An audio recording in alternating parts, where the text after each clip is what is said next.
Come on, you. I see it. There. It's me. I'm on. I'm live. Yes. Good. Good morning, everybody. Last time, well, let's begin with prayer. Dear Father in heaven, thank you for this morning. No. Hey, we're praying. Come on. Dear Father in heaven, thank you for bringing us all here today to study your book of Joshua. Dear Lord, help us to learn the lessons that we need to learn from this book.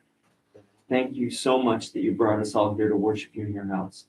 I ask and say these things in the name of your dear Son, Jesus Christ. Amen.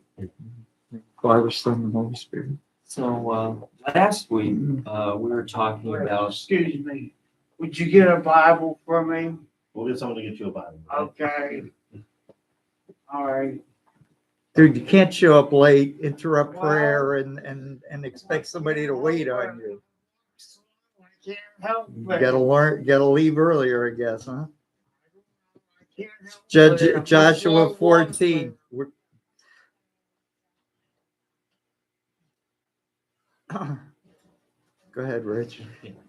So last week we were talking about God's command to Joshua with the land remaining to be conquered.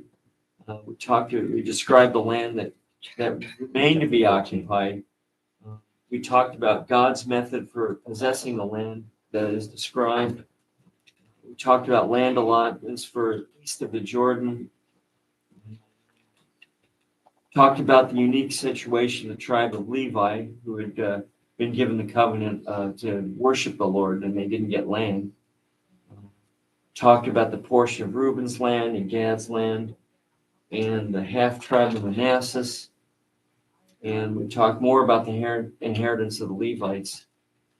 So that was what we did last time. And we are on chapter 14. So if someone can read verses 1 and 2. Now these are the territories which the sons of Israel inherited in the land of Canaan, which Eleazar the priest and Joshua the son of Nun and the heads of the households of the tribes of the sons of Israel apportioned to them for an inheritance by the lot of their inheritance, as the Lord commanded through Moses, for the 9 tribes and the half tribe. For Moses had given the inheritance of the 2 tribes and the half tribe beyond the Jordan, but he did not give an inheritance to the Levites among them. For the sons of Joseph were 2 tribes, Manasseh and Ephraim, and they did not give a portion to the Levites in the land except cities to live in, with their pasture lands for their livestock and for their property. Thus the sons of Israel did just as the Lord had commanded Moses, and they divided the land. Then the sons of Judah drew near to Joshua in Gilgal, and Caleb, the son of Jephunneh, the Kenizzite, said to him, "You know the word which the Lord spoke to Moses, the man of God, concerning you and me in Kadesh Barnea." You said 6, right? No, I said 1 and 2. Oh, did I? Oh. No, that's okay. I was looking for the hard words so nobody else would have to. No, that's fine. They get stuck with the hard words all the time. Okay, so so these lands that they're talking about were gained by conquest. The Israelites did that, but it was really the Lord's inheritance that God gave to them by covenant to the descendants of Abraham, to Isaac and Jacob. And that was talked about in Genesis chapter 13, verse 15, and Genesis chapter 17, verse 8. So in this whole process, Joshua, Eleazar, and the representatives from each tribe supervised the casting of lots, which was directed by the Lord. And I read that, I thought, the casting of lots, that's an interesting way of doing it. And my question is, what is the difference between gambling and the casting of lots? It's actually been done more than a few times in the Right. Bible. I mean, when they were selecting Yeah. replacement for Judas. Jews. Thank you. Yeah, exactly. And I mean, but the thing about that particular instance is you never heard from the guy again. The guy who they actually picked is Yeah, not in the that's- Bible anymore. And so, it's always been kind of a questionable practice, casting lots for to try and discern God's will. And I mean, I certainly wouldn't tell anybody to do that today. Right. And I would tell them, no, you got to kind of take it in prayer. You got to see where the Lord's leading you. You got to, and so The thing that I thought about was, gambling is for profit, and people Well- will have their eye on the prize, and it's like that is completely different than what they're Right. trying to do here. right. You know, Yeah, there's no gambling. no. In any of these processes, Papa needs a 9. Exactly. in any like with the disciple or with giving land, it's okay, like here are like the requirements. Here's Right. like we've done our due diligence, like we've searched for the best candidates, but we're not going to presume to know the will of God as for what should be done here. Right. So we're going to give that up to God because the Psalms are all about like Right. he's the God of there's no chance in anything. Right. So if it falls a certain way, well, that must mean God's hand has made that decision. So it's we've done what we can do, and Right. we're leaving the decision to God. Right. And there's a lot of times when the psalmist is not happy about it. I don't like this, but the Lord is in control, and it's almost like you're saying, Do I have Yeah. to? thank you. It's like It's really amazing to me how many people in the Bible, like they'll obviously very smart, obviously very experienced, and they never presume to make the choice. They right. never presume to think, well, at least the most faithful ones. There are plenty of people who make many We mistakes. make mistakes. But yeah, it's a lot of, well, the decision goes to God. So I'm going to do all the work that I can, but it's going to be if He makes it happen. Right. Yeah, it's good. One of the things that really comforts me about that is that I always look back on my life, but when times are really tough and there's difficulties, that I know He's there. I don't know what the answer is going to be, but I know that He'll get me through it.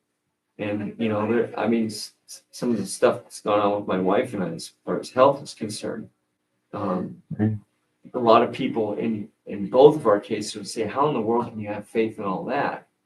And it's like it's because of my faith that got me through that. Right. It's not a magical thing. Oh, it's going to disappear. It's like, no, you have to go through it because that's all part of the curse that we brought upon ourselves when we made that choice. And it's like, that's where God's grace is, that He walks with us through all that choice that we made. It's like, people don't see that. It's like, yeah, it's a tragic world. Well, Yeah. and I mean, ultimately, we're going to be in that world of the resurrection Right. where it is, and Right. this is just going to be a memory, I mean, even if that, it'll be insignificant. Yeah. I mean, well, you imagine eternity. Yeah. There'll be no more time calculation, and it's like, after 1,000 years earthly time, where are we going to care about what happened? Yeah, No. that vague, oh yeah, I remember when. Yeah. But so I think people kind of have to get a more eternal look at things instead of, do what I want to now in the next 15 minutes, and I mean, it doesn't work that way, and no matter what, I always tell people, I look back on things like that and I go, that makes sense. Okay. That was the best thing. And it may not seem so at the time, but it's the way it always strikes me. And the Bible story is about generations going by and not seeing Right. the picture, and they still had faith in it. Yeah. So how was like we can look back 10, 20 years and see, oh, that's how it worked. But they were looking back Oh, 2, 3, 10 generations. 10 generations, right? And it's like, can you imagine Abraham? Count the stars in the sky. It's like, well, I guess he's probably thinking to himself, wow, this is really cool. But then it's like, no, not yet. Yeah, right. Not yet. It's like, It'll be there. I know in the Stand by. show, The Chosen, there's got some problems with that, but there's a scene where they're talking about soon, and Christ is kind of looking down at the ground. He says, "Soon." That's an interesting word, soon. What does soon mean? Is it yesterday? Is it like tomorrow? When is soon? 15 minutes from Yeah, now, 15 next minutes from week. now. He's like, don't concern yourselves with soon.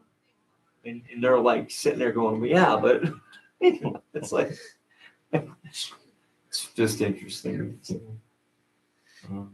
So let's see here. That read. There were 12 of them, with Joshua and Eleazar included.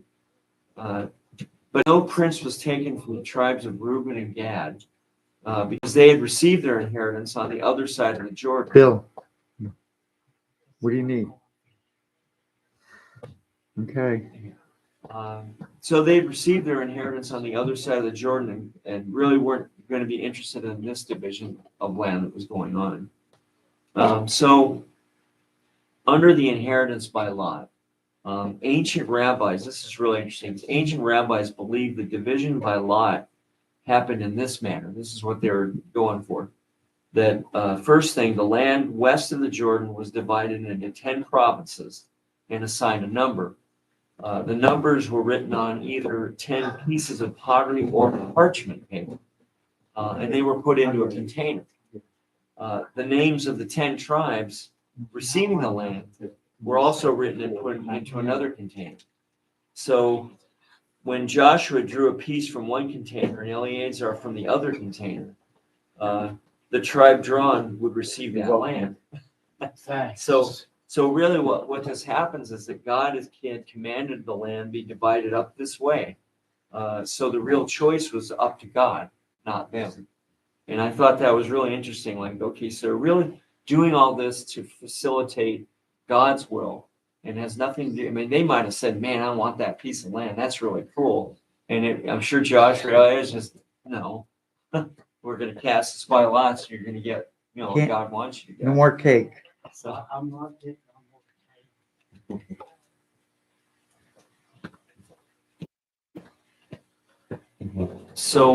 Well, but not only that, but God already laid out the plot plan basically Yeah. before this. I mean, Oh, this yeah. is just like another of a few, times when he described what they were going to do with the land. right.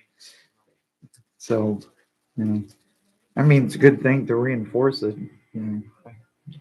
That it's coming from God and not from Joshua or Right, from a yeah. priest. Yeah, Right. that's a good point, because that way you make sure that, well, there's no, You can't favoritism feel, you going can't on. feel cheated by the leader if Yeah. the leader's not actually the one The one who's doing Right, doing right. it. Yeah. And that's something that's in you. There's faith. There's just a supreme example of faith, because you got to know that in some ways Joshua and Eleazar might have had ideas about, well, maybe this, but it was like, no, we're not doing that. We're doing it this way. And you got to, we don't know for sure, but you got to imagine there was some serious form of faith in God that, he knows what we're going to get. And so it Right. kind of goes above and beyond my feelings. How I feel about it. This isn't the way I want it. No, it's not the way I would do it. So, and that's another blessing. It is. Guess what, Scooby? Your opinion doesn't matter. It doesn't matter. Or like Morgan Freeman said to him, he says, "Your opinion, your agenda. That's cute." Yeah, right.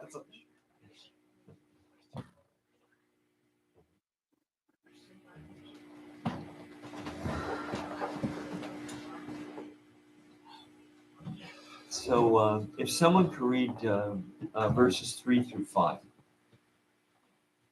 I already read it. Well, For Moses gave an inheritance to the 2½ tribes beyond the Jordan, but for the Levites gave no inheritance among them.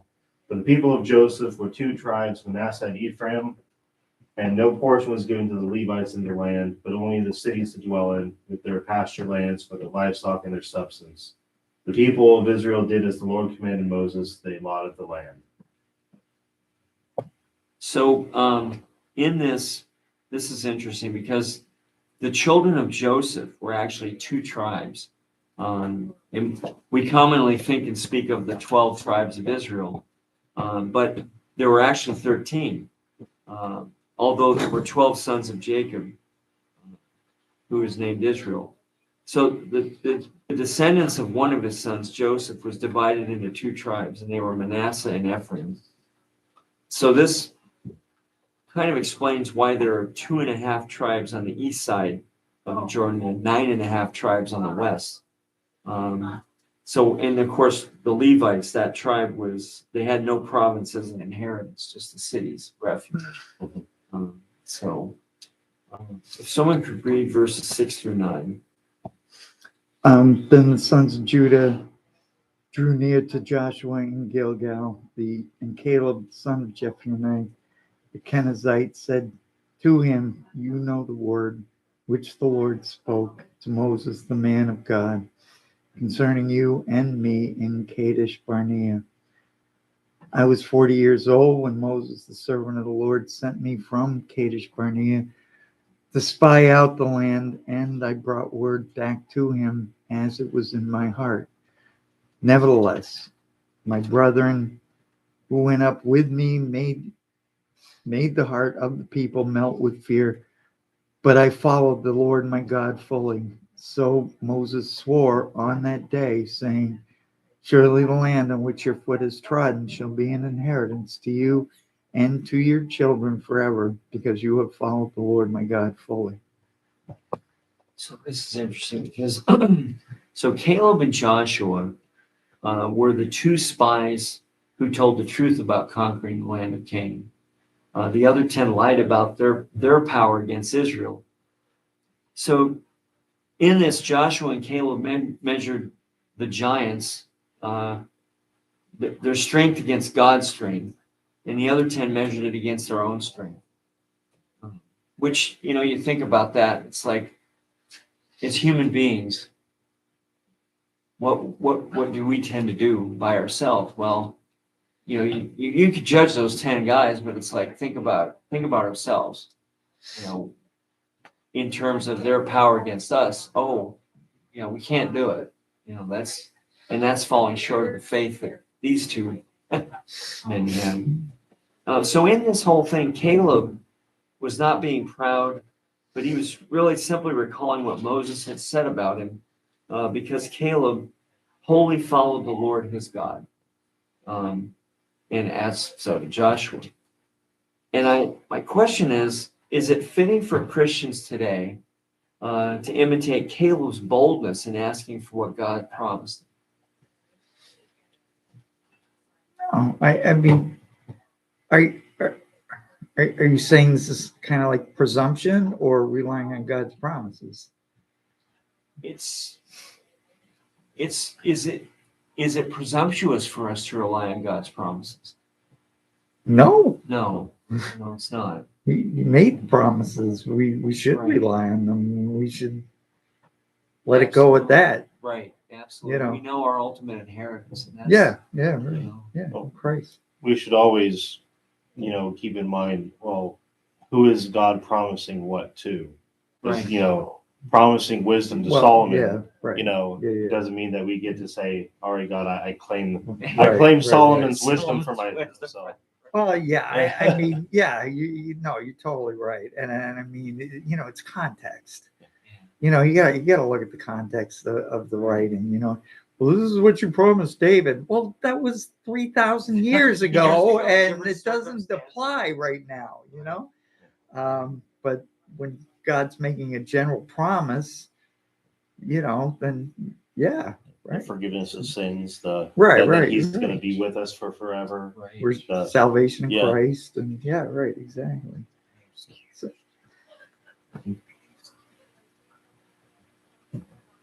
So the thing that I find interesting about that is that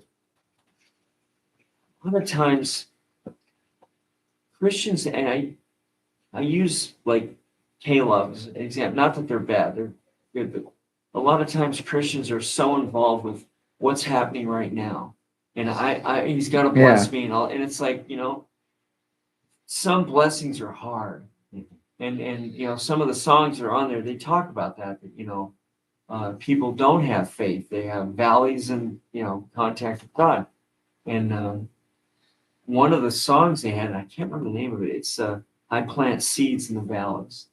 So right now you're not feeling them here, but I'm planting the seeds, and it'll all become evident later. Yeah. And you'll look back and see that. And it's like, I think we need to focus on what our ultimate destiny is. And I know for myself that, first of all, we have so many blessings, but in times of hardship, it's like, he's there with me. Yeah. And I know that. I know that in my whole body and soul. And it's like, what a great comfort that is for me, for everybody. And it's like, I think about that a lot. Like, where are you going to be 100 years from now? You'll be with God. And you'll have that inheritance that is so grand that you can't even imagine. I mean, St. John tried to put it into words with Revelations, but it's like, you just, you won't even be able to imagine what it's going to be like at all. No, you're exactly right. I mean, the Christians under, like Nero and Caligula, Oh, yeah. Disavow Christ or die. Right. Well, it's like you said, they had that forward, Right. they knew what was coming. And so they knew that, it's not about them. It's about the promise that they have in Jesus. Right. And it's going to be like you keep saying, Yeah. it's going to be more glorious than anything you can imagine. And so Right. you're just going to have to kind of keep, because they did. Right. I mean, so many of Oh, those yeah. martyrs, I mean, they had the eye on the prize. Big time. Yeah, exactly. It's Yeah. like, Yeah. I can only imagine the only reason they were able to even imagine that and experience that kind of suffering was through God's help. Yeah. Because right. I don't know if any human being would be capable by themselves of having to face that. Amen. Yeah. And Great bless point. the people that are Yeah. killing them. Stephen Yeah. did. Yeah. It's like, The first thing I thought with your questions, like, is it presumptuous to claim the promises of God? right. Well, not all of his promises are all that great either. When we were going through Yeah. Luke and he's Yeah. promising division or Right, families selling right, each other yeah, out, Yeah. you Right. will be persecuted. That's a promise right there. Yeah. And it's like, you gonna name and claim that one? Even Yeah. in Right. today's gospel reading, Uh-huh. where you have to hate your mother and your Oh, yeah, father yeah. and your wife and your and people People they think forget- about that. right people forget the hard passages in the Bible. Yeah. It's kind of amazing, and I got to tell you, there's more hard passages than there are, because Jesus is saying you're going to go through trials. Right. Period. Right. That's Well, look the at way it Psalm- is. Psalm See 23. Kenneth Copeland name and claim that one. Yeah, right. Yeah. You must bear your own cross. Yeah. Well, what does that mean? Right. Well, God gives me a whole bunch of money and makes me happy. Yeah. That's not what that means, I mean, Psalm 23 goes back to somebody who's suffering. It's they're relying Oh, on yeah. God's strength Yeah, to get yeah. them through it. It's like, there's a whole other Don't side walk of through it. the valley of death. Yeah. What do you think is Yeah. going on here? Just a pleasant stroll, right? Yeah, Yeah, right. Yeah, right. valley named death. Oh, Right. isn't that pretty? Yeah, And Psalm 22 is right before that, and that literally talks about the crucifixion of Christ and the horror that he endured on the other side of the prize, that he is able to bring all this to people. And it's like, and then of course the end of that is he's going to bring it to a people unknown, the Gentiles. It's like, so it's interesting how this is so open. I mean, in the Old Testament they talk about the Gentiles a lot. Even though they just don't have anything to do with it. It's like, no, Well, right in your prophecy it says. especially Isaiah. Oh, yeah. You know, I mean, Absolutely. Isaiah is talking a whole lot about really the Gentile world. It really isn't much about the Jewish world, Right. Right. you know? Absolutely. I mean, except for the prophecies that are, in that context. But I Right. mean, no, you're absolutely right. There's a lot. And that's the thing that cracks me up about some pastors.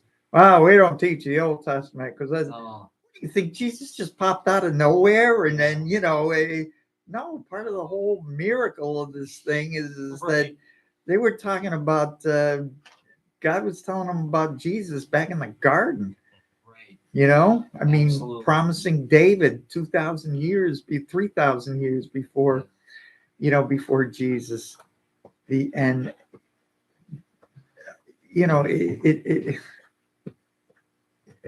yeah, you have to read the entire Bible to have an appreciation Right. of what it is that God's doing, and not only that, but the genius of the Bible. Oh, absolutely. I mean, 66 books written by So many generations of people, right, different yeah, languages. and 3 different continents, and they're all consistently. Yeah. You can go from one to the other, and you can just see this is Right, where it's yeah. going. This is, And to your point, Pastor, that the Romans crucified somebody isn't anything exceptional. The Right. exceptional thing is that he said that all this person fulfilled all these different prophecies. yeah, It's not the fact. It's like he said beforehand. This is what's going to happen. This is the sort of person he's going to be. Right. This is how he's going to be born. Where he's going to be born. The whole thing. yeah. That's the amazing thing about. And it's not just the Romans crucified some guy. Right. That's not the story. Exactly.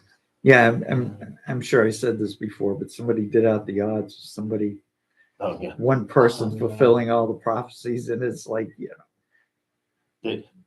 there's fewer molecules in the universe. probably, yeah, right, yeah, Than the yeah. number I of mean, zeros after that. yeah, I mean, it's just completely impossible that anybody would.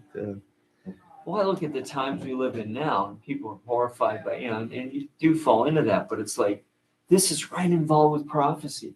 It describes it all right here, and it's like there's another side to it. So a funny thing, apparently September is the month for like false prophets or something like that. Really? Because all these, Really? yeah. Well, for about 2 decades now, September, there's been some sort of end times prophecy, Prophecies. like Right. every year, and it's always in September, like September, September. like 27th or something like that. Yeah. And it's funny. It's like I've seen so many people. It's like, all right, guys, get your books out. Like, what's the date going to be this year? It's going to be in September, gonna be but September, what's the yeah. day this year? You know why? Because the month of September really stinks. I hate the month of September. Weather is all over. Exactly, yeah. Hurricanes, and Yeah. it's getting cold and Floods. dark. And it was 48 degrees this morning. I mean, September stinks, man. I hate September. Right. It's funny too. It's like, Doesn't get any better either.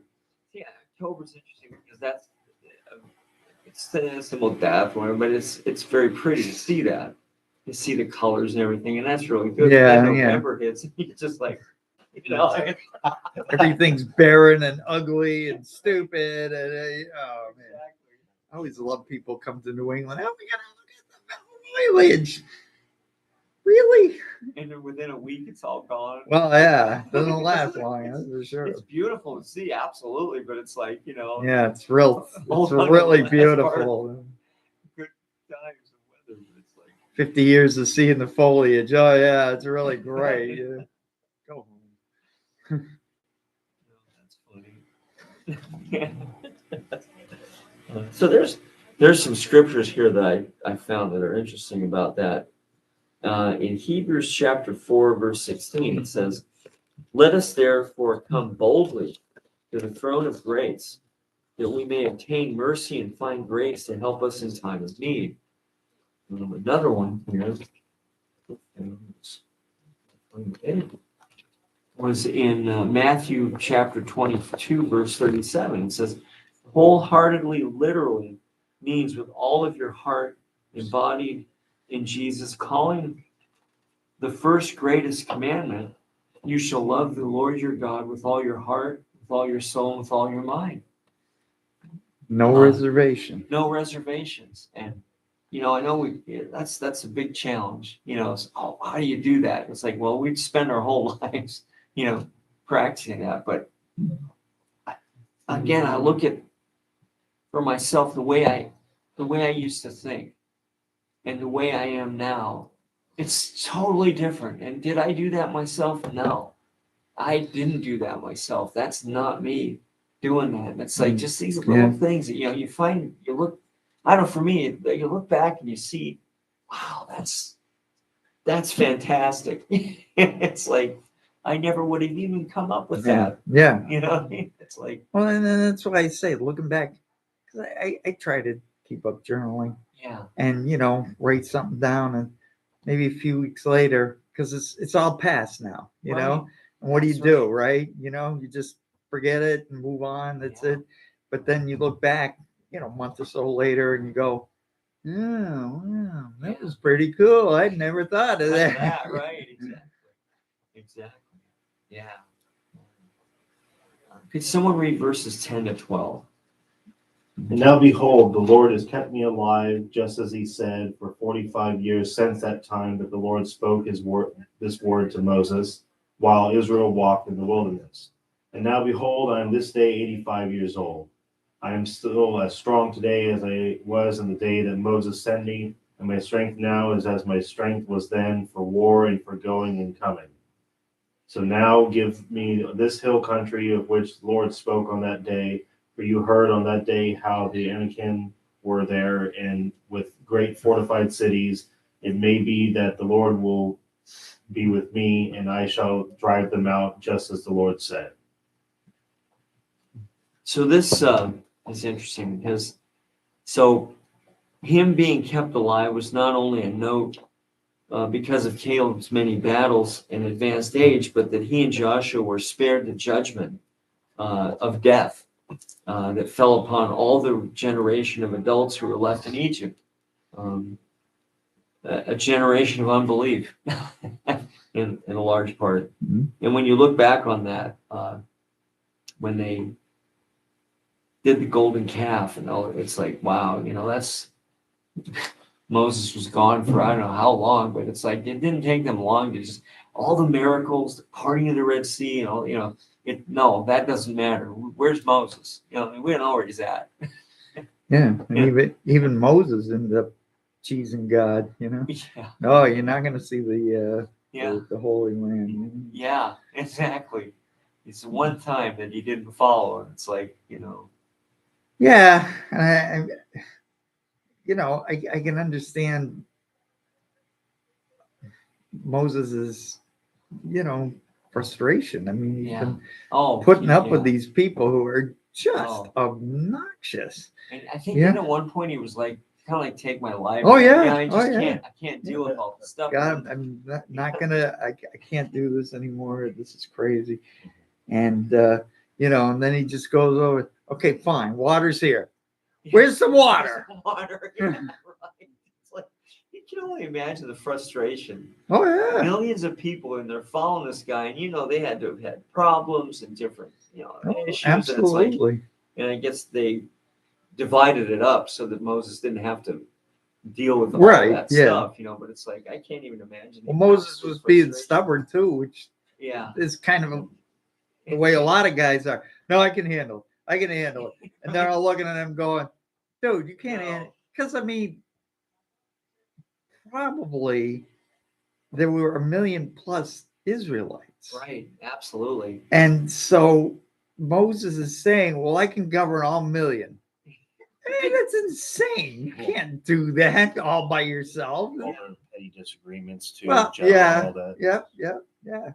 Yeah. And just the things that have to be done in that, and Moses is there. No, I got it. I can do this. I can do this. No. Finally, people said, no, you got back down. Yeah, you got to split this up. You got to delegate, man, because this is way too much for you. There's a reason why we have vice presidents. And Yeah, right. It's like you're not out there by yourself. And governors, and Governors, representatives, and, And that's just on a human basis, a lot of times has nothing to do with what he's trying to deal with, spiritual life and stuff. So, yeah. I mean, I don't know how many people live in Pittsburgh, but I'll bet you, say, as west as Pittsburgh, I'll bet you there's not 1 million people in this area. No. And can you imagine Oh. somebody trying to do this by Oh, themselves? no. And I then just mean- the pettiness. And, you just sit there and imagine what this must have been like for him. And it's almost like And then you God's- wonder why Moses go, "Oh, take my life. I had it. I'm done. Give me It's a just break." not one time. It's over the course of years that he's having to deal with this stuff. So it's like, it's it's interesting to read that, but when you think about what was this like for him as a human being, having to deal with everything, Oh, yeah, it's yeah. like, yeah, and we all Yeah, fall into that yeah, pride. yeah, And, it's like, Well, and Joshua too. I mean, Right. he had to deal with it too. yeah, absolutely. I think Joshua used a lot more discretion. Having or- seen what Moses went through. Well, yeah, there you go. Yeah, that's a big part of it, I'm sure. But I mean, considering that of that generation, the only one that got to see the Holy Land Joshua and was Caleb. Joshua. Yeah, Joshua. exactly. And so, I think he kind of used a lot of discretion the whole way through. So there's an interesting thing about Joshua and Caleb too, and they came back and they gave just the report of what they found. Like the land is good, Right. Right. and there are these mighty people, but obviously God's stronger. Yeah. The other 10 reported, those big scary they're gonna kill us people. all, yeah. Yeah. They didn't report the facts. They reported, their fears. Right. Yeah. And so the whole people were like, "Oh, we can't do this then." yeah. Right. Yeah. Joshua That's a great ran point. afoul that same point in AI. Is like the spies that they said, "Oh, there's only a couple thousand. It's a small town. You don't have to do much." They reported their opinions, Right. not the facts, Right. and therefore a bad decision was made as Yeah. a result of that. Yeah, And that's a this- good point. The spies Absolutely, who do yeah. their job, the spies who give a proper What- report, yeah. you can make a good decision off of that. Yeah. Well, look at Rahab and the spies. Mm-hmm. It's like they just, went, did their job and came Right. back. And, Yeah. Yeah. She hooked them up, and they said, "Okay, we'll take Yeah. care of you afterward." yeah, which is like, it's interesting that they did that. And she, she's just pleading with it. And she knew their power. She saw what was Yeah. gonna happen. Right. Yeah. And so, in her point of view, she's like, "Look, please don't take us with the rest of the city. We really helped you out. Just because we live here doesn't mean you should win. But I mean, you bring up another good point too, because playing on people's feelings. Mhm. I mean, you just cannot. Once people get these feelings, Yeah, and this country has become so. Oh well, Oh, You- yeah. I feel bad because you did. You can't do that. You've you can't- offended me. Yeah. Right. Oh, yeah. my, Yeah. you know, Yeah. it's like, Yeah. Oh no. Yeah. Yeah, and So- I mean, you just can't. No, No. like Bill said, here are the facts, ma'am. Yeah. Okay, this is the way it is. This is how we do.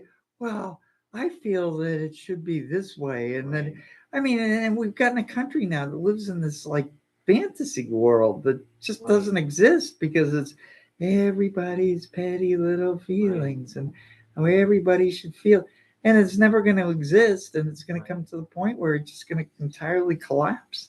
From a worldly standpoint, you've got the potential of New Yorkers voting in a communist is amazing. Yeah, right. And it's like, you look at the whole world and all the people that have run here, putting themselves in shark infested Yep. waters in boats, Yeah, and they lost yeah. people, lost their own children to Yeah. get here. And why is that? Yeah. What's happening in those governments? So that we can people- change our government to the way they go. the I way they mean, got come on, theirs, and people are begging them like, no, don't do this. And it's like, Oh, the biggest Yeah. conservative vote in the country, especially right after the 50s and 60s, was Right. Cuban Yeah. exiles. Oh yeah. You know, I mean, they were like, no, no, no, no, we do. I don't care how you feel about it. Yeah. This is, you know. Yeah. Right. Right. And I mean, I think in a lot of ways, Jacob too kind of tamped down that kind of nonsense, you Right. know, and kind of not interested in your feelings, buddy. Yeah. I'm interested in how we need to do this. Okay, this is what Right. God said. This is what's going to happen. This is what Right. we need to do. And And over the period of years that it took for him to conquer all these people, he stayed with that. yeah, And yeah, it's like, you know, you got to know there had to have been somebody somewhere that was like, no, we really can't do this, or we shouldn't do this. And it's like, no. You know? Well, I mean, it's kind of spoiling the end of the book, but it seems to be the case that after Joshua died, everyone was like, all right, that's good enough, right? Yeah. yeah, We- right. You know, right. we basically did it. Judges. Yeah, we basically did the right thing. Yeah, and so then judges is all the well, Every- you didn't finish the job, folks. You didn't. Yeah. Well, not only that, but it's like I think it's at least twice. I think even 3 times in Judges that the writer says, and every man did what was according to his according to will. his You know, will, right. you can't do that. It's been a long time since I've read Judges, but it seems like every chapter began with and You're everyone probably did. right. Yeah, you're probably right. They followed the Lord and then everyone back to Baal worship. It's like, Yep. Yep. Yep. And then what happens? Just collapses all collapses around you. all And I mean, you know, I think that's one genius about at least early Americans. They were all on the same page. Yeah. I mean, not all of them, No, but but there were. right. The people that mattered large at that portion of point them. were on the same page. They were going to do what they were going to Yeah. needed to do, and they knew what needed to be done, and you know, and they moved on from there. Nobody was concerned about Alexander Hamilton's feelings about a central bank. You know, Right. I mean, no, we're not going to do that, Alex. You know, Right. Exactly. It's interesting to or see. Jefferson. No, we're not all going to be farmers, Thomas. Give me a break, okay? Not going to happen. Yeah, you look back on our own history, and you can kind of see how things have fallen apart. Yeah. In a large way. Yeah. It's like, you know, things are happening now in the world that are just. Well, we can't offend anybody Yeah. anymore. You know what? Yeah. There's a lot of people out there who are very offensive and need to be offended to either get out of the way or get their act together, you know, because they're part of what's tearing down. I mean, you know, you got people tearing up inner cities. Right. You got, there would be, there was a statistic. If you took I think it's like 8 largest cities Right. out of, Boston was not one of them. The statistics for murders in the Right. United States, the United States would be like 260th in murders, you know, instead of number 1. And it's just because of Chicago, Oh, LA, DC, Miami. Right. Well, I look at Denver and how when we got there in '76, it was, you know, they had the foothills. They really discouraged people from living in the mountains. There were some people they didn't really like that, and now things have changed. You know, City Park has opened up to homelessness. Yeah, right. You know, they're urinating in the streets and needles, and cops won't even go into City Park. And all the other the area we lived in, Aurora, has turned into a slum. It's like, you know, so people are fleeing to the mountains now, and they're going into these. There's 100 communities that are built in the mountains that they're fleeing to that. And, you know, inevitably, you know, the way things go, it'll fail. You can try to run away. You know, Denver was it was a great place to live, and we've just watched it just one thing after another just fall apart. Well, to your point, can you imagine the city in the United States that's the capital of capitalists? Yeah. And they're going to have a communist mayor. I Yeah. mean, Oh, how do I you know. think that's going to work? You know, Right. and Exactly. it's people. Yeah. People need to snap out of it. You know, you cannot have the world that you want the way that you want. We have a great world. We have a great society. This is what we need to. This is what we need to deal with. And it's like the ancient Israelites. I look back on that and it's like, why? I sure feel better about myself now because they were the chosen, man, that chosen people. Well, there's a lot to that, but Right. they were given all these promises and they just completely turned their backs on it. From They got all this stuff straight from God, and they were total dopes. Yeah. I mean, the idea of Abraham not sacrificing his son, and there's the example right there, and they fall into killing their babies. That's like, why in the world would you fall into that? Right. But this is human nature. This is why God set down all those rules for them, because he knew that this is how people would act without him. That was what was in People magazine last month, so we have to all do it. Taylor Swift? Really? They're engaged now? Yeah, I know. Isn't it special? It's probably more fascinating than the engagement of Princess Diana and Prince, And it gets more attention than that. Yeah. So Babylon Bee had a really funny bit about that. I forget the name of her fiance, whatever, the football player. It was like referee, declared the engagement overturned because his knee didn't touch the flag. like threw a flag on the play, sort of thing, like overturned the engagement. It was really funny. Oh, that's funny. Yes. Yeah, man. So some of the Facebook stuff is it's really Babylon Bee is hysterical. Yeah, they are. It's amazing. So back to Joshua. Where are we at here? We got the last couple verses of the chapter, I think. Yeah. What, 16? Oh, here we 14. are. Okay. 13 to 13. Yeah. Okay. I found it. Chapter 13 and 14. Yeah, we're there. I got it. So although he was 85, Caleb was just as strong and undiminished. And he was leading the fight against the mighty Anakim, the ones that they were just terrified to fight.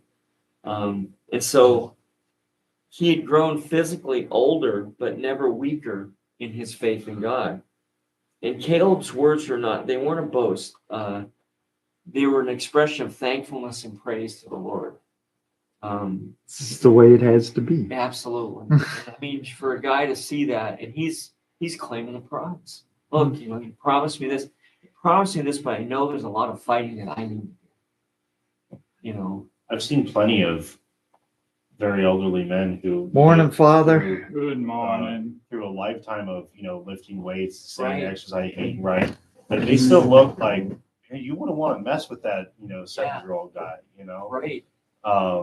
So I can imagine Not only this is a guy, Caleb, who's lived his whole life for the fight. Right. Like this is what his life is getting the promised land. not only that, but they're smarter than you. Oh, look at Kennedy. Right. I wouldn't want to fight that guy. Kennedy. I wouldn't want to fight Robert that guy. Kennedy? That's Bill. Yeah, he takes care of I mean, himself. it's like, no, it takes his shirt off. It's like, wow, Yeah. what happened to you? It's just like, it's funny. It's like, oh, this guy's really got it together, At least that way he does, But, No, I think he's got it together. Yeah. I really Yeah, do. I he do does. too. As much grief as he takes from the, Yeah. woke And he crowd. defends From the other himself. side. Oh, I love that. I love seeing. I think a the guy more defend grief he himself. takes, I think the more grief he takes proves that he really is right, So here, in fact, here Caleb wanted to fight, practically demanding the mountain where the Anakim lived. He could have asked for an easier place, but he knew that these foes must be faced, and thought that he may as well be the one to do it, because he was capable of it. And he doesn't leave the work to someone else, especially at his age. You think, gosh, an old guy is not going to be able to make it. And he's right at the fight, like, no, I'm going to take control of these people and I will kill them. And that's it. Joshua's old too. Yeah, absolutely. I mean, He was 110 when he died. Yeah, right. I mean, God said that this is going to happen, and I'm here, and it's going to happen through me. And it's like, that is extreme faith, man. That is like an old guy like that, not diminished, I look at people like that and I'm kind of like, Yeah. it's gonna have to be God's strength because it sure ain't gonna be mine. seen people like that. My father-in-law, Jack, he died of breast cancer, but I mean, up until about 2 months before he died, the guy was out chopping wood in our yard, picking up logs. I mean, it's like, my God, the guy had a lot of power, and it's like, that's amazing. Of course, he had a lot of faith too, so it's like, I mean, Wow. it's just, of course, a lot of people have faith that don't have that, but it's just really amazing to me that it's like, wow, this guy is still going. It's like, I hope I'm like that, It's like, God bless him. absolutely. I gotta go. Yeah. Bingo. We're, now, I think we're gonna be in chapter next week, so. What? 15. Hang on. Chapter 15. I will. So let's close in prayer. Dear Father, thank you for bringing us here today to study this book of Joshua. So many lessons that we learn. It increases our faith and gives us strength. Thank you for bringing us here today, Father, to your world to worship you. I ask this in Jesus' name. Amen. Amen. Amen. Thank you.